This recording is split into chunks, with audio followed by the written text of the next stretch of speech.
Welcome to the Deep Dive. We're your shortcut to getting truly well-informed. So today we're doing a deep dive into Ethereum. It's really seen a pivotal shift in 2025. Our mission for you is to kind of unpack how it's moving from, mostly a speculative asset to something much more foundational. We're talking enterprise-grade infrastructure here. You hear the analogy, right? If Bitcoin is digital gold, the sources we looked at show Ethereum is now seen as programmable digital oil. Yeah. So what actually makes it so valuable right now? That's a really great question. And, it's not just market hype this time. The striking thing here, I think, is that it isn't just one single thing happening. It's more like a powerful confluence of factors. You've got institutional capital finally coming in seriously. You've got these strategic tech upgrades making the whole network stronger, and then undeniably real-world adoption by some really big global corporations. So yeah, our goal is to help you cut through all the noise and understand what really matters in this whole transformation. Okay, so to really get a handle on this shift, maybe we should start with the market dynamics. Because looking at the data, this is where things get pretty fascinating, actually. The launch of those spot Ethereum ETFs back in mid-2025, that brought in some serious cash. We're talking over, $8.2 billion in net inflows? That's huge. It is huge. And this isn't your typical retail FOMO cycle either. Analysts are pointing out this run seems led by serious money. That phrase keeps coming up. It really signals a fundamental rethink about Ethereum, as a long-term, stable, institutional kind of asset, different from the old boom and bust cycles. Right. Serious money. So how does that connect to, say, corporate strategy? Well, if you connect the dots, it looks a lot like that corporate treasury playbook, the one we first saw with MicroStrategy and Bitcoin. A really prominent example now is Bitmine Immersion Technologies. They hold, get this, 1.15 million ETH. Valued at about $5 billion. And their stated goal is to eventually own 5% of the entire global supply. Wow. 5%, that's ambitious. It is. And look what happened. Their stock shot up over 600% in 2025 alone. This kind of thing, it signals a new era where big corporate balance sheets are actively seeking ETH exposure. It validates its long-term potential beyond just, its immediate utility. And fundamentally, it creates this sustained institutional buying pressure. Okay, that's a number that's almost hard to wrap your head around. Yeah. So with all the blockchain options out there now, why Ethereum? What makes it the choice for these huge enterprises? What are its core strengths that make it stand out? Well, the material really points to its battle-tested security, first and foremost. 100% uptime since it launched back in 2015. That's a serious track record. Plus, and this is critical for big players, it has regulatory clarity in the U.S. It's viewed as a commodity. That certainty is, absolutely crucial for institutions. Okay, security and regulatory clarity. Makes sense. So what are these big Web2 giants actually doing on Ethereum then? Are there concrete examples? Oh, absolutely. We're seeing some really significant moves. BlackRock, for instance, launched their BUIDL fund right on Ethereum. That's for tokenizing real-world assets. PayPal issued its PYUSD stablecoin on Ethereum, too. Yeah. Deutsche Bank, they're developing a private roll-up on Ethereum, basically a specialized layer for regulated financial services. Even Sony got in the game, launching its Sonium roll-up for entertainment experiences. BlackRock, PayPal, Deutsche Bank, Sony.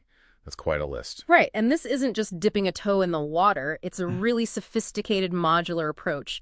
They're leveraging Ethereum's main layer, layer 1, for that core security, and then building these customized layer 2s or roll-ups on top for their specific high-volume applications. Got it. So layer 1 for security, layer 2s for scale and specific uses. Yeah. How is the network itself, the tech, actually keeping up with all this new demand? What's powering it? Good question. A key piece was the Denkin upgrade. That was back in March 2024.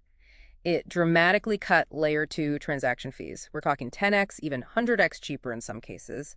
It did this through something called blobs. Think of it like dedicated, cheaper data space just for L2 transactions. That really made high-frequency stuff viable on layer 2s. Okay, Denkin helped with the fees. What's next? Well, building right on that is the Pectra upgrade, expected sometime in 2025. This one's a big deal for usability. Its main feature is EIP 7702. It's known as account abstraction. Basically, it'll let you pay gas fees, the transaction costs with any token, not just ETH. And you can bundle transactions together. That removes a huge hurdle for getting new users onboarded. Paying gas with any token. That sounds much simpler. Exactly. And Pectra also includes EIP 7251. This increases the maximum stake for validators. Validators are the ones who secure the network, right? This lets them stake up to 2,048 ETH, up from 32 ETH. It just makes the network more efficient, lets bigger, potentially more robust players secure the chain.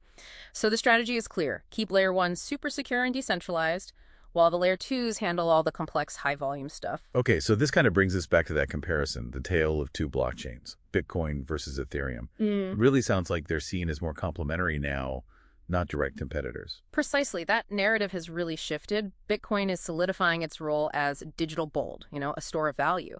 Ethereum, though, is increasingly seen as that digital oil or even a programmable world computer. It's all about its utility, the sheer range of things you can build and do on it. What about other rivals like Solana? Gets talked about a lot for speed. Right, and Solana is incredibly fast, over 65,000 transactions per second, super low fees, like 0.000 of it to repressive numbers. But for these big enterprises we've been talking about, they often prioritize that proven, battle-tested reliability and the regulatory compliance, the huge existing developer ecosystem around Ethereum that matters more. It's a strategic, long-term bet on foundational infrastructure. So often, security and reliability win out over just raw speed for them. Makes sense. And it's interesting, too, that even within the Ethereum community, the vision isn't totally set in stone, is it? You hear figures like Ryan Sean Adams talking about a polyasset network or Justin Drake envisioning a lean Ethereum. Shows how dynamic it still is. Absolutely. There's still healthy debate about the best path forward, which is probably a good sign. Yeah, to sort of summarize where things stand now, Ethereum is really maturing. It's becoming this highly secure, scalable, and you could argue indispensable foundation for the growing digital economy. That influx of institutional money we talked about, plus the validated technical roadmap with things like Denkun and Pectra, those are the key drivers. Yeah, that's a great way to put it. It's increasingly viewed, as you said, like a layer of resilience for this whole internet of value idea, really being designed as a foundational backbone meant to last for decades. So maybe the final thought for you, the listener, is this. With Ethereum acting as this programmable digital oil, what new forms of digital value might that unlock in your world? Something to think about.